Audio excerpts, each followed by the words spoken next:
তো হ্যালো ভাইরা বোনেরা, তো আজকে যাচ্ছি আমরা দীপনগর ঘুরতে। চলো বেশি বক বক না করে রাস্তা দেখায়, চলো এবার আমরা ঘুরতে যাই। তো বেশি না বক বক করে এবার যাওয়া স্টার্টিং করবো। ব্লগটা দেখতে হবে কন্টিনিউ, যে না দেখে মাঝ রাস্তা থেকে তার বাড়িতে মেরে আসবো। চলো দীপনগরের কাছাকাছি। তো আমি তো এখানে আমাদের সামনে রোদ্দুর আছে বলে আমরা কিছু দেখতে পাচ্ছি না এখন। সূর্য মামা আছে তাই কিছু দেখতে পাচ্ছি না। তো এত রোদ্দুরকে আমাদের অবস্থা খারাপ হয়ে যাচ্ছে। আর এর আছে তো আমাদের এখানে রাজুদা যে গুগলে চাকরি করে, সে কিছু দেখতে পাচ্ছে না, কোন রাস্তাটা কোন দিকে যাচ্ছে বুঝতে পারছে না। আমি নজর টিকা নিয়ে ঘুরছি। এবার নজর তো এখানে আবার নজর টিকা নিয়ে ঘুরছে।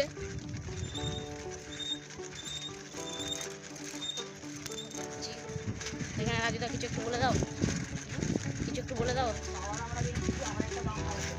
এই দেখো, তো এদিক দিয়ে আমরা যাচ্ছি। ছোটুর ওখানে সাইকেলে কি হয়ে গেছে কে জান।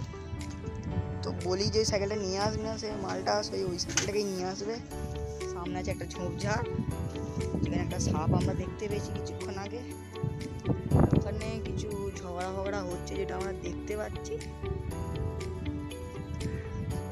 দীপনগরের স্কুল এটা মাঠ, তো এখানে খেলা হয়। আমাদের রাজুদা এসেছিল, সেই জন্যই ও জানে।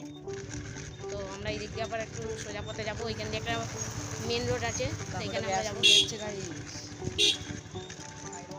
তো এই দেখুন গাইস, হাই রোডটা আমরা এখানে ঘুরবো। ছোট একটু কিছু বলবেন? আমি ওই হাই রোড দিয়ে বাড়ি যাচ্ছি। তো ঠিক আছে, বাড়ির একটা হাই রোড আছে, ওই হাই রোড দিয়ে বাড়ি যাবে, ওটাই বলতে চাই। তো ঠিক আছে, এখান দিয়ে হাই রোডে দেখে নাও।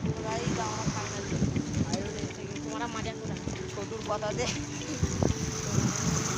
তো এই দেখুন আমরা এখন যাচ্ছি এই সাইড দিয়ে। দেখতে পাচ্ছে আমরা যাচ্ছি। তো আমরা এখান দিয়ে গিয়ে একদম সিপাহীগাছি মোড়ে উঠবো। এখান দিয়ে আমরা আবার বেঁকবো, বেঁকে ট্রেন নেবো, তারপর চলে যাবো এইখানে। তো এখান থেকে আমরা ওদিকে যাবো। আবার সিপাহীগাছির মোড়ে চলে এসেছি। এবার আমরা যাবো রাজুদা কিছু ঘর। বলো। ওখানে কাকুটা দিয়ে দেখা যাবে। কাকু আমাদের দিকে একটু একটু রিয়াকশান দিল, বলছে হেভি হচ্ছে, আমাদের দিকে একটু দেখাতে। তো ওখানে এবার এখান দিয়ে যাবো বাড়ি।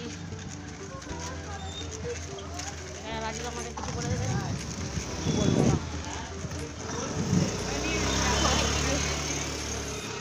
আমরা এখানে একটা ব্লগটা শেষ করলাম। আপাতত তোমার জন্য তো গাইস আজকের দিনে এতটুকু। লাইক, একটু কমেন্ট, subscribe করে সাবস্ক্রাইব দিও। সবাই করে দেবেন। যা সাবস্ক্রাইব তার জন্য ছেলেটা ভালো বাজে।